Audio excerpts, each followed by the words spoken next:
we're just going to make some brief comments on different angles of this show. So it goes for about 6 seasons, I think, right? So I can't remember how many episodes there are in the first season, but this was just kind of a taste of some of the things that you're going to see in the show if you choose to continue on. It's on Netflix still. And so Justin's going to start us off with kind of an angle of the piece, and then Peter, and then myself.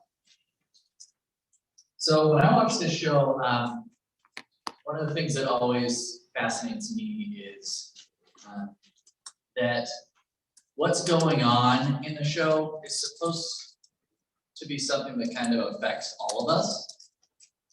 So I wonder if I were to ask you, why do the things that go on the show affect all of us?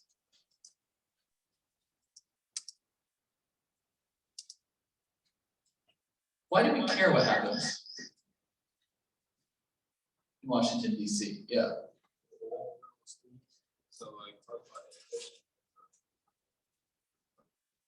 Yeah, whatever happens in that education bill would have an effect on you. But why DC? Let me put this another way. What gives these people the right to tell you what to do? Yes. Maybe they won an election? Yeah, that's right. Oh, okay. So they won the election, and that's why they get to tell us what to do, right? Yeah, I think that's kind of the story that we're all told. My question then would be something like, well, why do we do this all at the DC level instead of having this done at the state or county level? Is it better to have a bigger group come together? Yeah? Doesn't it kind of set the guidelines for the county and state levels, kind of like oversight what's going on? It is a kind of oversight, right? You will often find county and state laws being struck down because they violate a federal mandate. But if this is so good, why don't we have an even bigger organization? Like, why don't the UN's rules have teeth? So a good question to think about is, I mean, when you watch the show, do you think that the people you are watching have very good characters? Do they seem like people you would let babysit your brother or sister? Frank is babysitting your nephew, and your nephew, sprains his ankle. Is Frank gonna just crack its neck and put it out of its misery? Is that a little dog? If you don't think these people are necessarily good people, one thing to think about is, well, is this what actually goes on? Is this an accurate portrayal of the psyches and motives of the people in power? And if so, what gives them the right to rule? Maybe I'll pass it on to Peter. Interestingly, to follow up on Justin, in some of the show, I think there is like a certain outlandish component to it. But actually, something that not a lot of people who even seen the show know is this is actually a show based on like a British mini series from like 40 or 50 years ago. And very similar sort of things happen between the two shows as you watch them both. And so the point is that this seems to be like a belief about what happens in politics, that it transcends the country, it happens in multiple countries. The time period's not really relevant. In fact, in some ways, we know a lot of information about how things used to be really corrupt with the mob and other things. And so one question might be why? Why is it the case that we see this? And so for a long time when scholars tried to look at the government, what they did is they said, well, what we're going to do is we're going to figure out what the right tax is, what the right education bill is, what the right benefits are to make everybody the best off. And so scholars would write these papers and they'd send them to people in Washington, D.C. and say basically, hey, look at this. But if you look at the results of that, actually what happens is the politicians don't tend to follow these recommendations. Occasionally they'll take them, but maybe continue them past when they expect to be, done. So like policies that will last a very long time. And so in the 80s and 90s, a lot of economists actually, so one of the things that we focus on in the Gwartney Institute is economics. A lot of economists got together and said, well, we sort of have had this whole way of thinking wrong. We treat normal people like they're self-interested, right? Like if you got a business, they're trying to maximize their profit. They don't necessarily care if they're hurting people with pollution. Like that's just how we think about it in the model. So why isn't it the case that we think of politicians the same way? This is called public choice economics. And so a whole tradition of economics was created around this idea that, well, what happens if we just assume politicians are the same as everybody else? They're not necessarily benevolent, they're not necessarily out to help everybody, but really they're kind of self-interested. So you might have some good ones, you might have some bad ones. And the result of this is a lot of analysis that confirms a lot of things we see in the world. And so one thing you would expect is basically legislation to be written based on campaign contributions. And if you do a bunch of studies, that's what you end up finding. The show does a kind of a nod to that. Frank's wife is expecting a charity donation as soon as he gets the Secretary of State position. And so, this is true. And so you might say, well, let's get the money out of politics. The problem is that other studies have shown that there's just too many little workarounds. And so when campaign contributions were limited, a little over a decade back, what they found is companies decreased, obviously, campaign contributions, but they increased lobbying funds. And so spending money to speak with congressmen and things like that. And so, the final kind of piece I'll throw at you as evidence of this public choice that's going on is there are over 3,000 counties in the United States. And out of the top 15 richest counties, 10 of them are located next to Washington, D.C.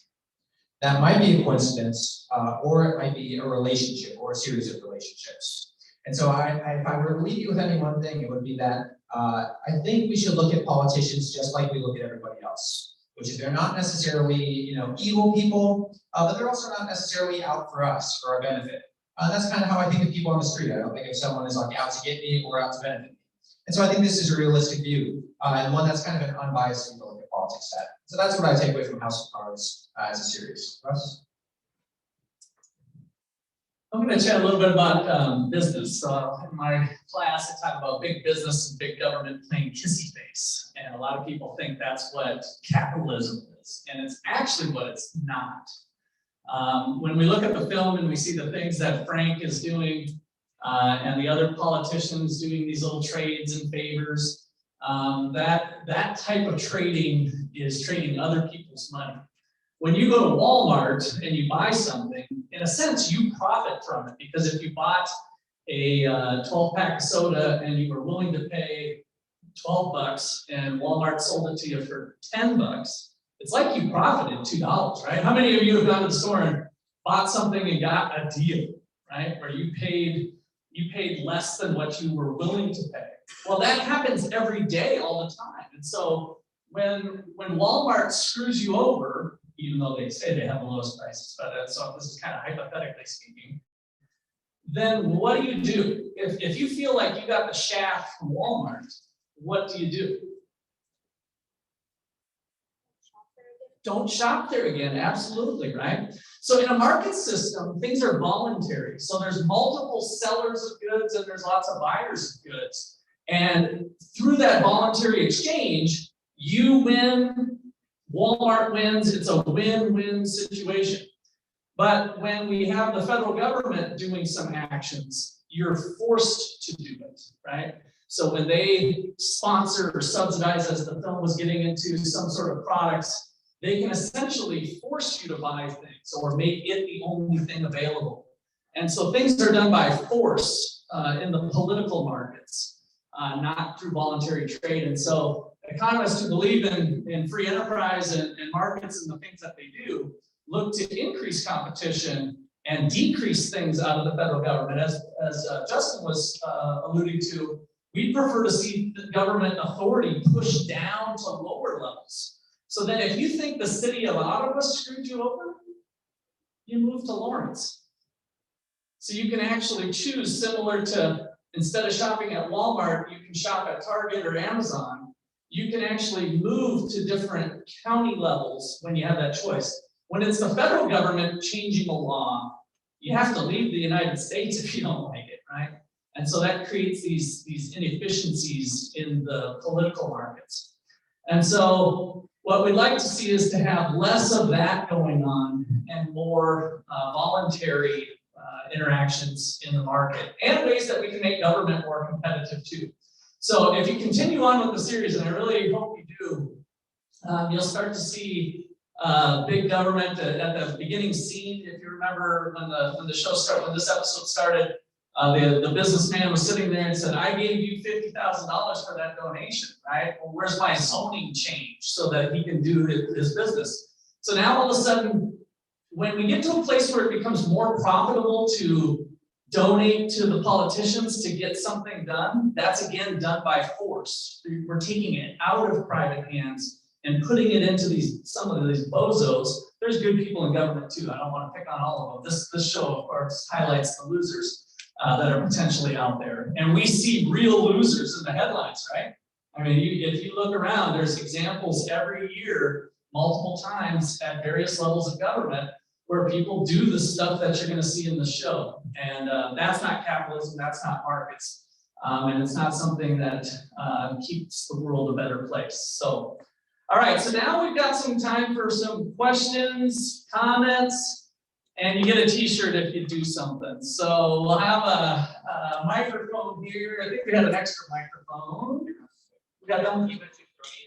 Oh, sure, yeah. So Peter reminded me, what we call the big business in government is cronyism. So the word crony is kind of an old-fashioned word where you get together with your cronies and have fun or whatever. So it's kind of, in this context, possibly businesses colluding with each other, which is illegal, that we try to keep competitive. But here we have a different form of collusion where it's the politician and big business working together as cronies. And so the word we call it is cronyism. And we're planning to have another event later on to talk more about that as well. Certainly something we'd like to try to avoid. All right, raise your hand. I'll run the mic to you if you want. And a t-shirt. There we go. Okay.